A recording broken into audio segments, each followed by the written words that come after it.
Hujambo na karibu Teachkrest. Mimi ni mwalimu wako Bikerubu. Leo hii tunataka tuweze kuangalia karatasi ya Kiswahili iliyofanywa kwa grade ya 5 mwaka uliopita. Na karatasi yenyewe ilikuwa ni mtihani wa baraza la kitaifa na ulikuwa ukifanywa katika viwango vya shule, yani school based assessment. Hebu tuangalie tathmini yenyewe. Zoezi la A, kuna mazungumzo ya ana kwa ana, na kulingana na nakala ya mwalimu, maagizo ni kwamba uandae mazingira mazuri ya tathmini kwa kumkaribisha mwanafunzi. Pili, umwamkue na kumuomba akae. 3, ujitambulishe kwake kwa kusema mimi ni mwalimu dash. Kwa mfano mimi nitasema mimi ni mwalimu Kerubo, kisha umuulize jina lake. Alafu naanza tathmini kwa kusema yafuatayo. Leo ningependa tuzungumzie kuhusu mazingira yetu. Mpenzi mtazamaji, kumbuka kwamba mazingira ni yale yanayotuzunguka. Kwa Kiingereza tunasema environment. Kwa Kikisii tunasema aliatoeta naine. Hayo ndio tunaita mazingira.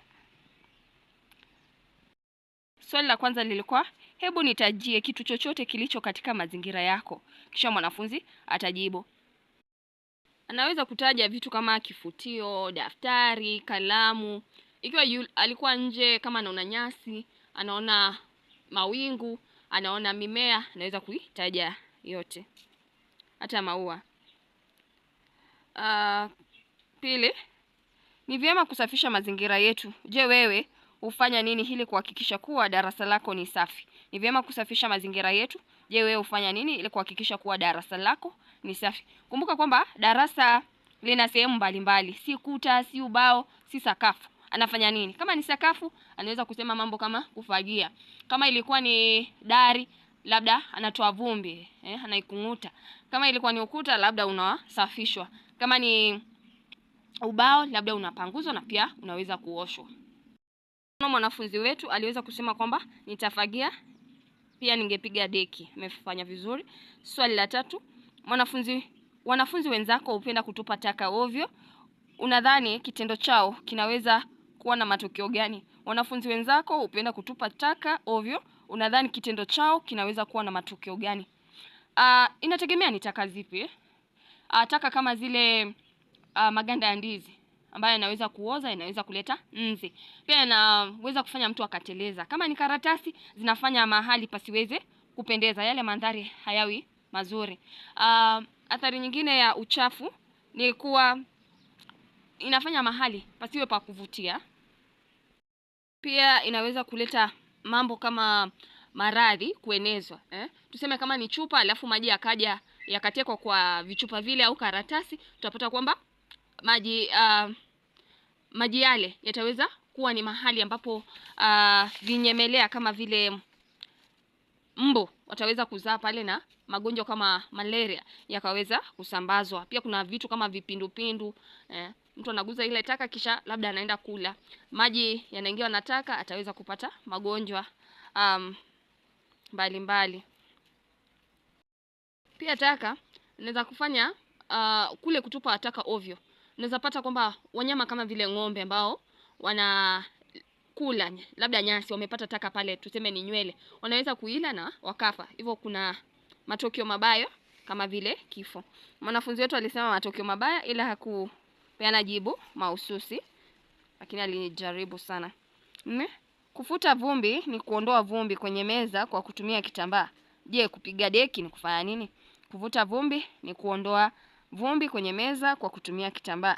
Je, kupiga deki ni kufanya nini? Ni kupanguza nyumba kwa kutumia maji. Kaandika ni kupanguza darasa. Twende zoezi la kwanza ba, ufahamu wa kusikiliza. Maagizo maalum ni kuwa msomee mwanafunzi kifungu kifuatacho mara 2. Pili, mjulishe kuwa atajibu maswali baada ya kusomewa kifungu mara ya pili. Wacha nisome kifungu.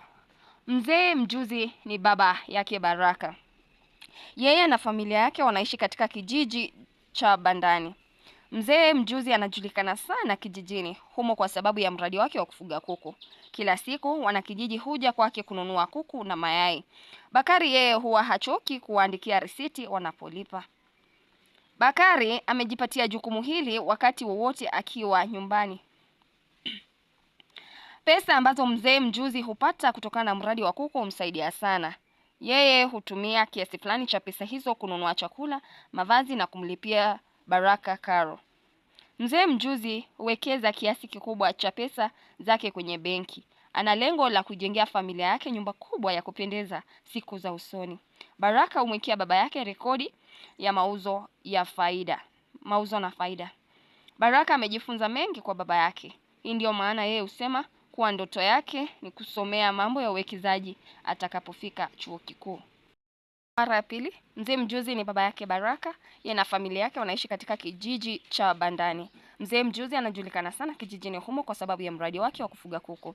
Kila siku wanakijiji huja kwake kununua kuku na mayai. Bakari naye hachoki kuandikia risiti wanapolipa. Bakari amejipatia jukumu hili wakati wowote akiwa nyumbani. Pesa ambazo mzee mjuzi hupata kutokana na mradi wa kuku humsaidia sana. Yeye hutumia kiasi fulani cha pesa hizo kununua chakula, mavazi na kumlipia Baraka karo. Mzee mjuzi huwekeza kiasi kikubwa cha pesa zake kwenye benki. Ana lengo la kujengea familia yake nyumba kubwa ya kupendeza siku za usoni. Baraka humwekea baba yake rekodi ya mauzo na faida. Baraka amejifunza mengi kwa baba yake. Ndio maana yeye husema kuwa ndoto yake ni kusomea mambo ya uwekezaji atakapofika chuo kikuu. Labda mmeweza kuona kwamba kuna shida mahali, kuna Baraka na kuna Bakari, lakini ilikuwa watumie jina moja. Hivyo kulikuwa na kosa la kupiga chapa pale.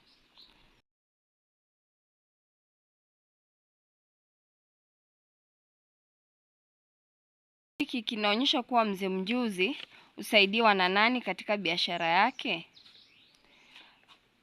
Kifungu hiki kinaonyesha kuwa mzee mjuzi husaidiwa na nani katika biashara yake?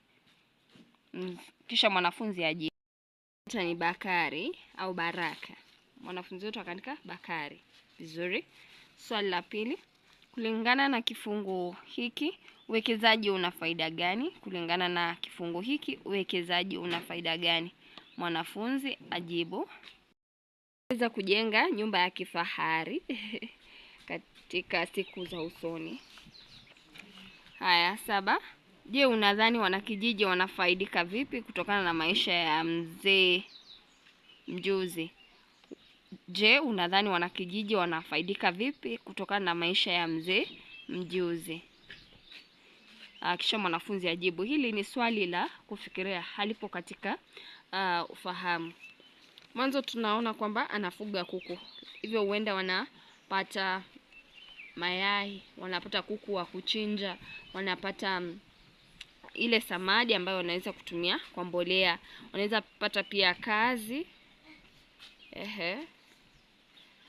Kwa mfano hapo katika aya ya ngapi? Aya ya pili tunaambiwa wanakijiji huja kwake kununua kuku na mayai. Hivyo wanapata chakula. Neno jukumu limetumiwa katika kifungu hiki, maana yake ni nini? Mwanafunzi ajibu. Jukumu ina maana ya wajibu. Responsibility au kazi. Mtu akasema kutia bidii, la hasha. Zoezi la pili linalenga kukuza stadi ya kusoma. Hivyo mwanafunzi anafaa asome kwa sauti. Nakala ya mwanafunzi inasema hivi. Amani ni mwanafunzi wa gredi ya 5 katika shule ya msingi ya Bidii. Yeye ni kifungua mimba katika familia yao. Wazazi wake ni Bwana na Bi Furaha. Dada yake anaitwa Fatuma. Amani ni mvulana nadhifu. Kila wakati huvalia sare safi, huchana nywele zake vizuri na uso wake daima hujaa tabasamu. Meno yake ni meupe kama theluji. Yeye hupiga mswaki kila baada ya kula. Amani hupenda kuwashauri wenzake nao wazingatie usafi. Vile vile Amani hutia bidii masomoni na ni mwadilifu. Yeye huonyesha heshima na utu wema kwa kila mtu. Walimu na wanafunzi humpenda sana Amani kutokana na tabia zake njema. Alichaguliwa na wanafunzi wengi kuwa kiranja katika darasa lao. Nyumbani Amani hudumisha adabu. Njiani nako anapokutana na wakubwa wake huamkwa kwa heshima na kuwapisha njia. Hakika Amani ni mfano bora kwa jamii. Hivyo mwanafunzi anafaa aweze kusoma nakala hii kwa ufasaha na usahihi.